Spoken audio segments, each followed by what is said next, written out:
What's our instructions? My instructions is fix it. Fix it.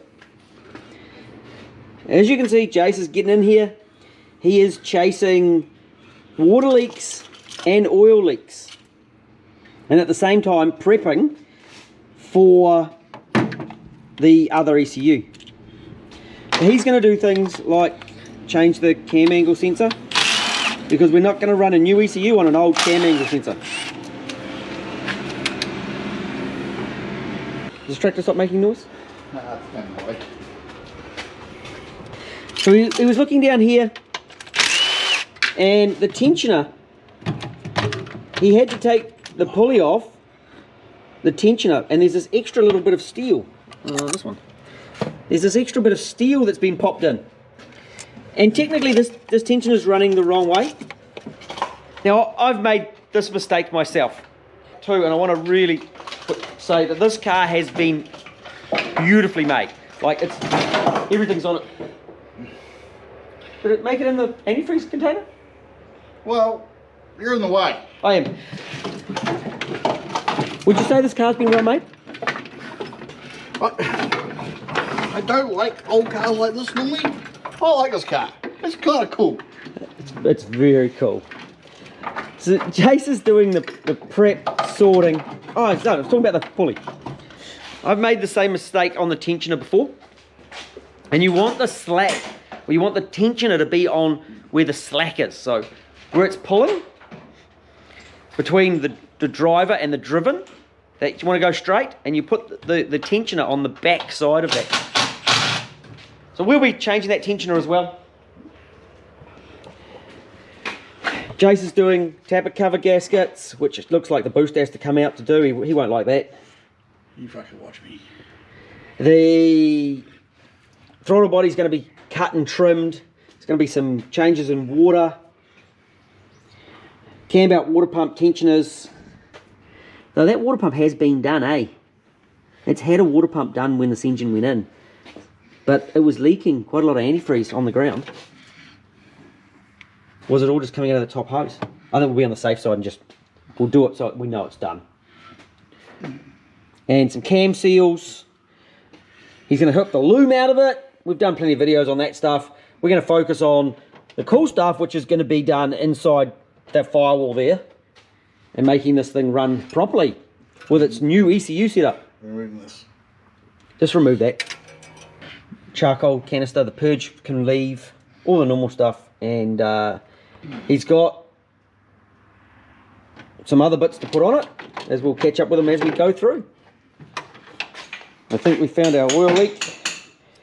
It was hard as rocks.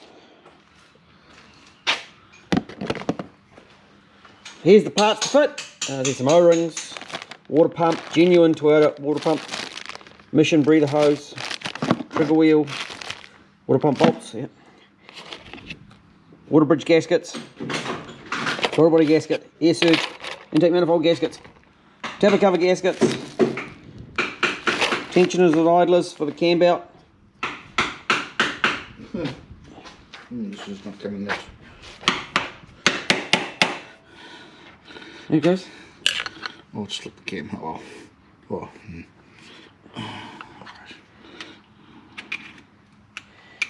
It's a little bit hard. Possibly had Viagra. Yeah, that's buggered. And some sensors for Jace to fit. Oil pressure and oil temp, that's going to be easy. This is a Gen 2. So they don't have a nice place to put it on the rail. Did I bring you the water temp sensor as well? The new EFI temp sensor? Oh, I saw you walk up with it, yeah. Where did I put it? It's under that shit there. Here it is. See that one? So new genuine Nippon Denso water temp sensor. Show me this like I haven't seen it before. The owner would probably like to see what goes into his car. Nice soft supple seal.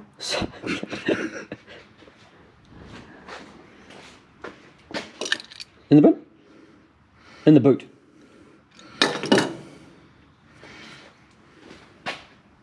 I'll tension it for you. There was a box of coils.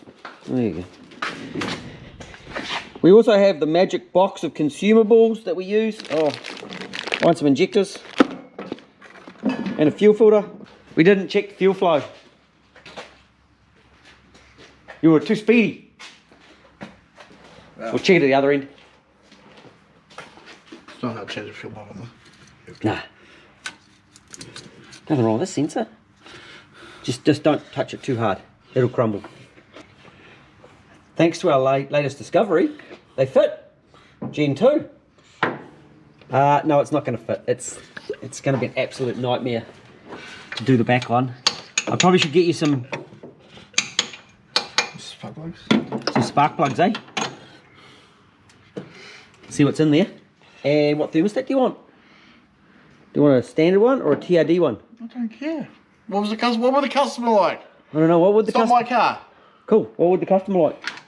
One that works. This one's as hard as rocks is too.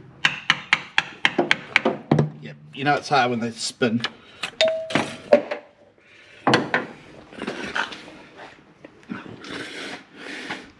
Yeah. No. Oh, this one moves a little bit. But the fact that it's Yes, bucket. Throw that one away. It looks like the crank sensor could do with a little bit of a clean. This has got a blanking plug on the sump. I thought it was a LS400 motor, but it might actually have been a Crown, thanks to the fact that it's got a blanking plate on that sump there. Might have been a 151 Crown non-VVTi engine.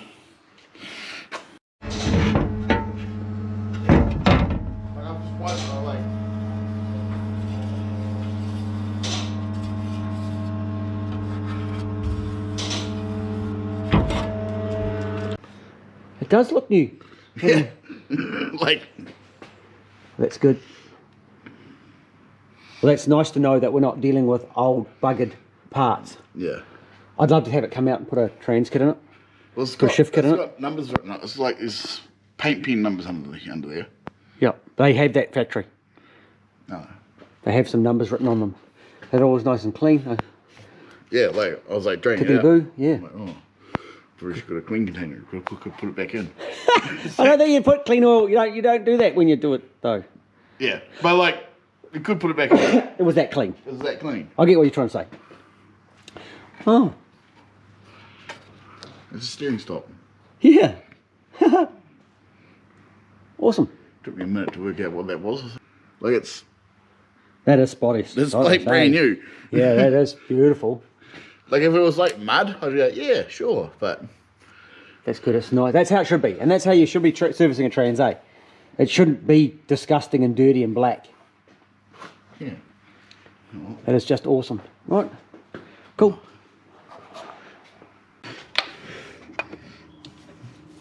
I was focusing on some knock sensors and then a line pressure cable, not a kickdown cable, came into my view.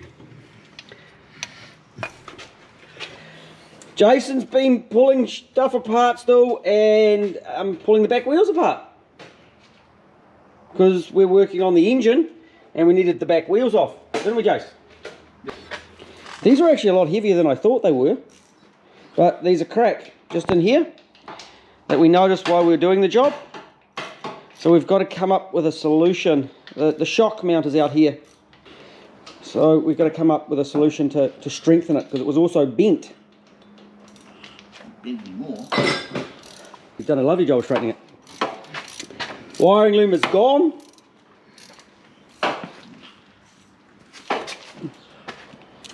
And it needed the small hands, not the gorilla fingers.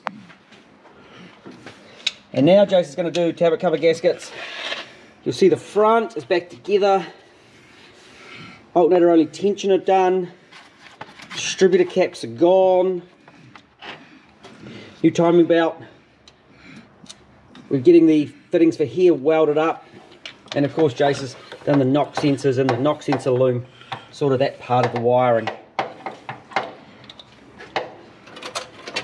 He's going to have a bit of a look at the alternator wiring, even though it's been working fine. and just confirm that that cable is big enough for the job. Even though it hasn't experienced any problems, we're trying to make sure it continues that way. Oh, what? Dipstick O-ring.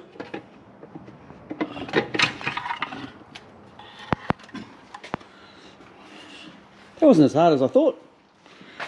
I want to see the other side come off. That's hard though. Good quality rubber. Just a good time to catch it, eh? It's not.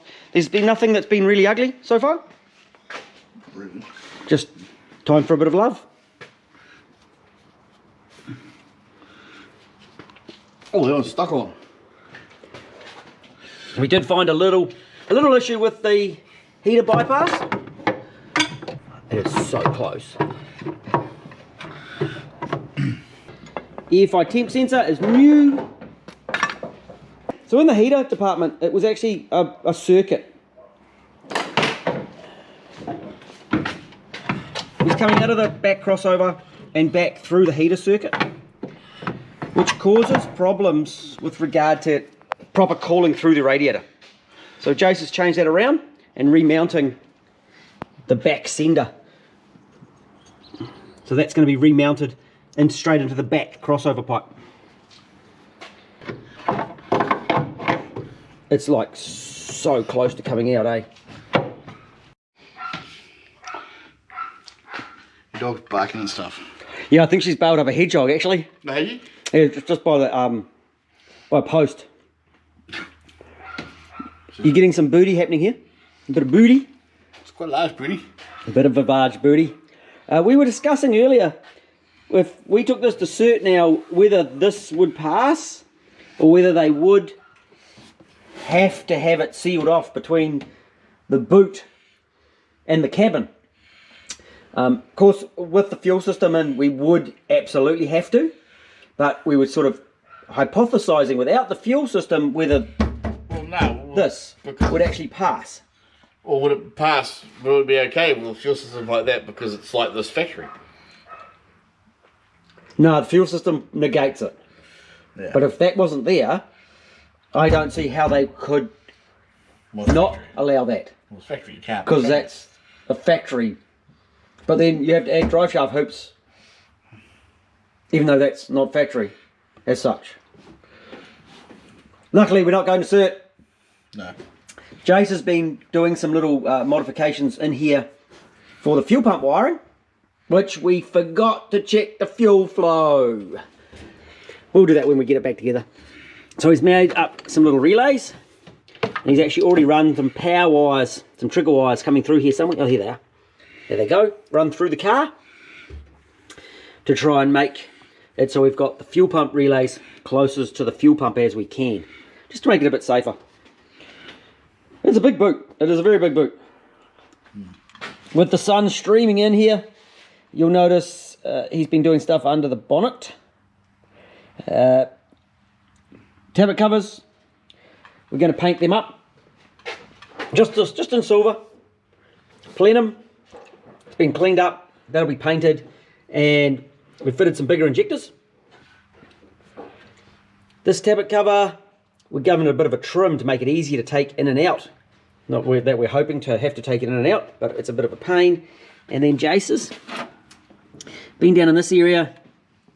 He was quite amazed because the horn trigger comes out of the bottom of the gearbox. He's popped in a fuse for the power supply for the horn, which was just onto the alternator. And we're going to run more substantial wiring for the alternator because it was a little bit small, and it would work fine being small until it had any voltage issues or the battery was a bit flat, and then it would be bad, very bad. Stuff cut away, don't need that, don't need that. And he had the sump off apparently. Right, quick pop of the pan off. It's a bit weepy. New seal on it. That's some clean up in there. That's clean motor, this one. Just clean up all the surfaces, give that pan a bit of a clean. Check that pickup. Should be all good. Probably putting your oil filter on it too. Oil wasn't too bad in it. And you can tell it's just brown slippery stuff. Yeah. Oh, you pulled some stuff out. There's got a bit of oil there. Yeah, not really enough for a grunty alternator, eh? Went down to the fuse box. So that was all the power supplies running over to the fuse box? Yeah. Okay. And there's more wires up there too. So we've got a little bit of a change happening in there. And then there's that room. Look, it is a Crown ECU. The factory one is a Crown. Now I thought it was a 20 series Celsius or LS400, but then I thought it was a Crown. It matches with the Crown ECU. See that it's in the middle and it's a narrow body. So that's a 151 Crown.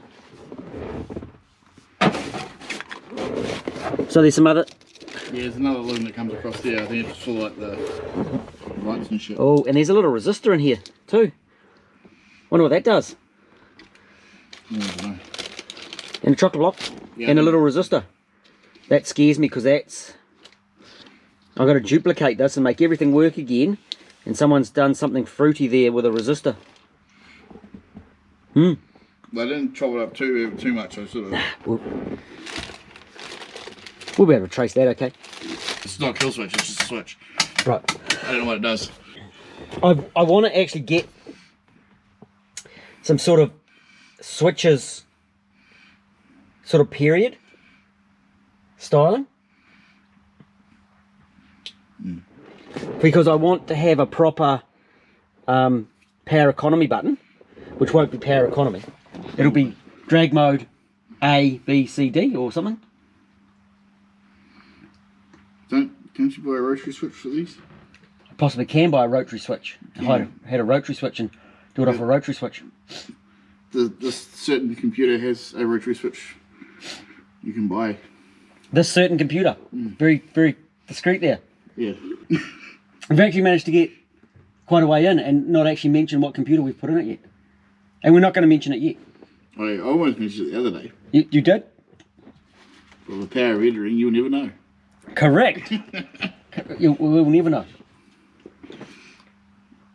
So we've done a heap of prep on this. It's been Jason's main job for the week. The other thing, look at this. Look at this. Fuel pressure and temperature sensor. Mounted in the fuel rail. Sneaky, sneaky. Hopefully that works. This has been a week's prep of sorting, doing those little bits and pieces. And it's really cool to have a job like this that is such a lovely job, because it's really easy to make a good job better and feel like you're achieving something. So often we get jobs that it's a bit of a mess and we're trying to just bring it up to a reasonable standard. So this one's really, really cool to be doing. The next step is we will get into wiring up a computer. Jason's done most of the prep ready for that, making it really, really simple for us to do. Pulling the loom out or removing it off the transmission, we didn't feature that because it was kind of tricky with little hands trying to get it out. That was a challenge. But it's good to do that so we know where we're going to run the wires. We're going to build it a little bit differently to the standard type configuration to make it easier to fit. A lot of parts are away, getting welded. Go down the boot, guys, and we'll see you in a few hours. You're going to the boot? Yep, we're going in the boot. If I come back, come in here. If I find you sleeping, there's enough room for you to sleep in that one? I don't know, was that comfortable sleeping? The bench seat was quite nice to lay on yesterday afternoon. The what? The bench seat. The bench seat, as you're pulling wires out from under the dash, yeah. So the next big step for us is to really start to pull some wires. So I'm really looking forward to that. And we will do a lot more in depth once we get into the wiring, because it's kind of special what we're doing here, to make everything work like it should.